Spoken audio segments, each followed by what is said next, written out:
ভাদ্র মাসের দিন। আজ দিন 15 ধরে বর্ষা নেমেছে।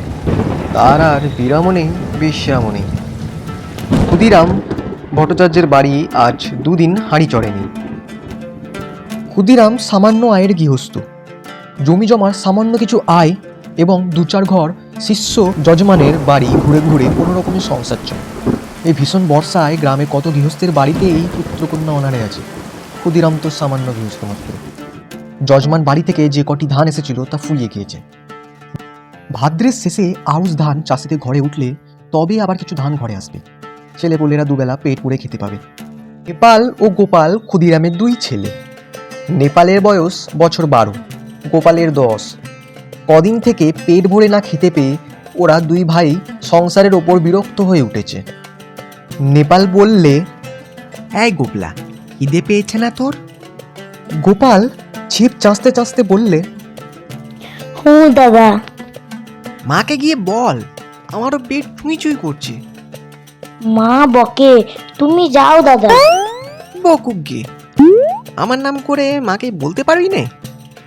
এমনই সময় পাড়ার শিবু বাড়ুজ্যের ছেলে চুনিকে আসতে দেখে নেপাল ডাকলে। ও চুনি, শুনে যা। চুনি বয়সে নেপালের চেয়ে বড়, অবস্থাপন্ন গৃহস্থের ছেলে, বেশ চেহারা। নেপালের ডাকে সে ওদের উঠোনের বেড়ার কাছে দাঁড়িয়ে বললে, কি? আয় না ভেতরে। না, যাব না, বেলা যাচ্ছে। আমি চটি পিসিমাদের বাড়ি যাচ্ছি। মা সেখানে রয়েছে কিনা ডাকতে যাচ্ছি। কেন, তোর মা এখন সেখানে যে? আরে ওদের বাড়িতে ডাল ভাঙতে গিয়েছে। তাল নবমীর বেড তো আসছে না এই মঙ্গলবার, ওদের বাড়ি লোক খাবে। সত্যি? তা জানিস নে বুঝি? আমাদের বাড়ির সবাইকে নেমন্তন্ন করবে, গায়েও বলবে। আমাদেরও করবে? সবাইকে যখন নেমন্তন্ন করবে, তোদেরকে আর বাদ দেবে? চুনি চলে গেলে নেপাল ছোট ভাইকে বললে, আজ কি বার রে? তা তুই কি জানিস? আজ শুক্রবার বোধ হয়, মঙ্গলবারে নেমন্ত্রণ। কি মজা, তাই না দাদা? চুপ করে থাক, তোর বুদ্ধিশুদ্ধি নেই। তাল নবমীর বেট তো তালের বড়া করে, তুই জানিস? গোপাল সেটা জানতো না, কিন্তু দাদার মুখে শুনে খুব খুশি হয়ে উঠল। সত্যি তা যদি হয় তবে সে সুস্বাদু খাবার সম্ভাবনা বহু দূরবর্তী নয়, ঘনিয়ে এসেছে কাছে। আজ কি বার সে জানে না, সামনের মঙ্গলবারে। নিশ্চয় তার আর বেশি দেরি নেই। দাদার সঙ্গে বাড়ি যাওয়ার পথে পড়ে জটি পিসিমার বাড়ি। নেপাল বলল, তুই দাঁড়া, আমি ওদের বাড়ি ঢুকে আসি। ওদের বাড়িতে তালের দরকার হবে, যদি তাল কেনে। এই গ্রামের মধ্যে তালের গাছ নেই, মাঠে প্রকাণ্ড তাল দিঘি। নেপাল সেখান থেকে তাল কুড়িয়ে এনে গায়ে বিক্রি করে। জটি পিসিমা সামনেই দাঁড়িয়ে। তিনি গ্রামের নটবর মুখুজ্জের স্ত্রী, ভালো নাম হরিমতি। গ্রাম শুদ্ধ লোক, ছেলে মেয়ে তাকে ডাকে জটি পিসিমা বলে। পিসিমা বললেন, কি রে? তাল নেবে পিসিমা? হ্যাঁ, নেব বই কি, আমাদের তো দরকার হবে মঙ্গলবার। ঠিক এই সময় দাদার পিছু পিছু গোপাল এসে দাঁড়িয়েছে।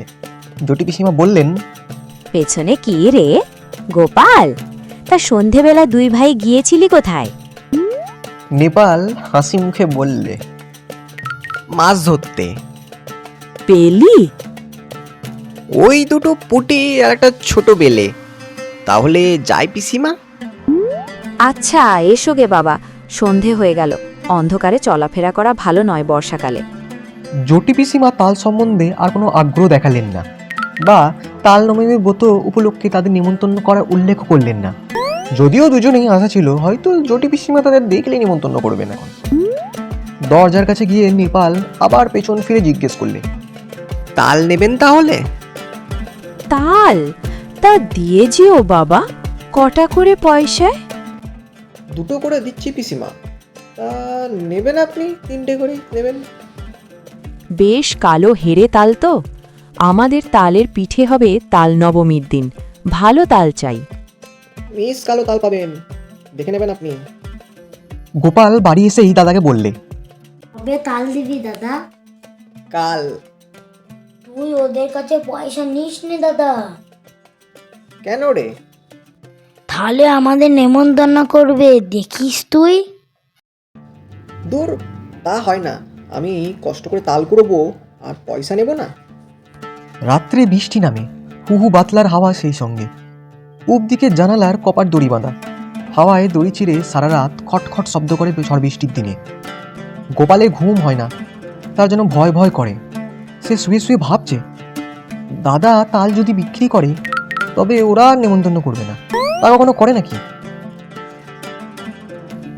খুব ভোরবেলা উঠে গোপাল দেখলে বাড়ির সবাই ঘুমিয়ে, কেউই তখন ওঠেনি। রাত্রের বৃষ্টি থেমে গিয়েছে, সামান্য একটু টিপ টিপ বৃষ্টি পড়ছে। গোপাল এক ছুটে চলে গেল গ্রামের পাশে সেই তাল দিঘির ধারে। মাঠে এক হাঁটু জল আর কাদা। গ্রামের উত্তরপাড়ার গণেশ কাওড়া লাঙল ঘাড়ে এই এত সকালে মাঠে যাচ্ছে। ওকে দেখে বললে, কি খোকা ঠাকুর, যাচ্ছ কোথায় এত ভোরে?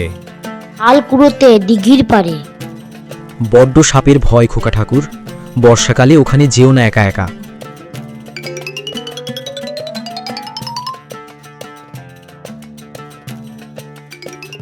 গোপাল ভয়ে ভয়ে দিঘির তাল পুকুরে তালের বনে ঢুকে তাল খুঁজতে লাগলো।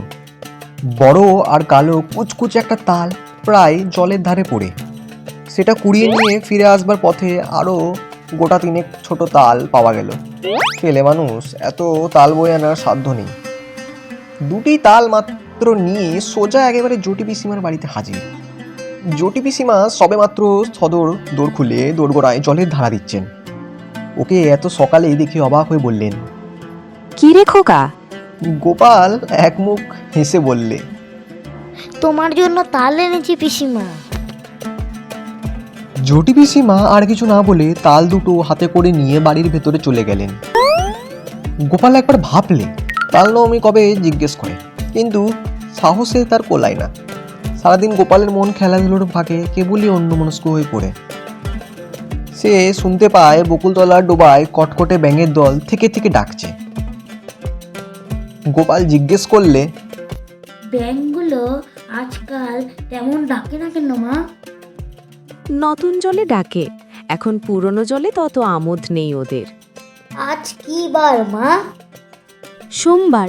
কেন রে, বারের খোঁজে তোর কি দরকার? মঙ্গলবারে তাল নবমী না মা? তা হয়তো হবে, কি জানি বাপু। নিজের হাঁড়িতে চাল জোটে না, তাল নবমী খোঁজে, কি দরকার আমার? সারাদিন কেটে গেল। নেপাল বিকালের দিকে ঘরে এসে জিজ্ঞেস করলে, চুটি পিসিমার বাড়িতে তাল দিয়েছিলি আজ সকালে? কোথায় পেলি তুই? আমি তাল দিতে গেলে পিসিমা বললেন গোপাল তাল দিয়ে গেছে, পয়সা নেয়নি। কেন দিতে গেলি তুই? একটা পয়সা হলে দুজনে মুড়ি কিনে খেতাম।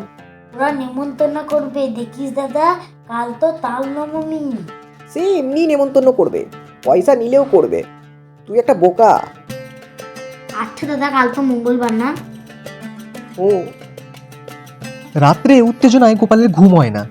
সে শুয়ে শুয়ে ভাবছে, কাল সকালটা হলে হয়, কতক্ষণে যে রাত পোহাবে।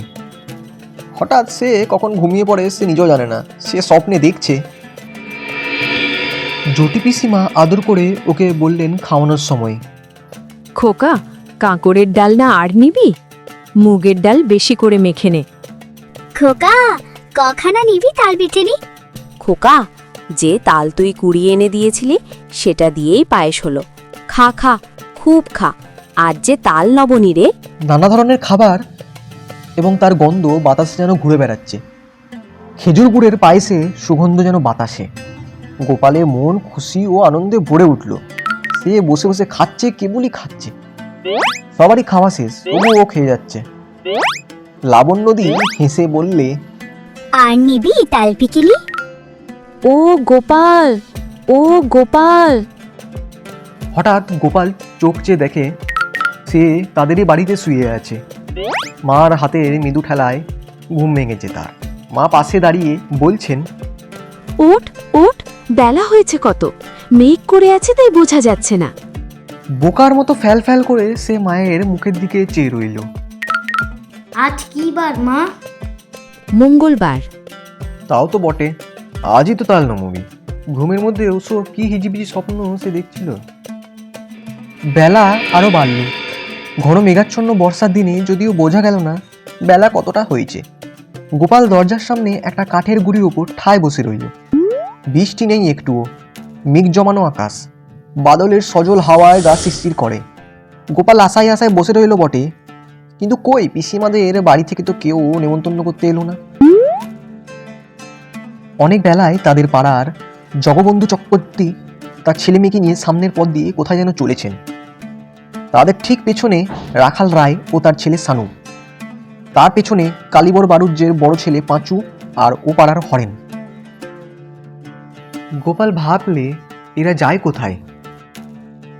এ দলটি চলে যাবার কিছু পরে বুড়ো নবীন ভট্টাচার্য ও তার ছোট ভাই দিনু সঙ্গে একপাল ছেলে মেয়ে নিয়ে চলেছে।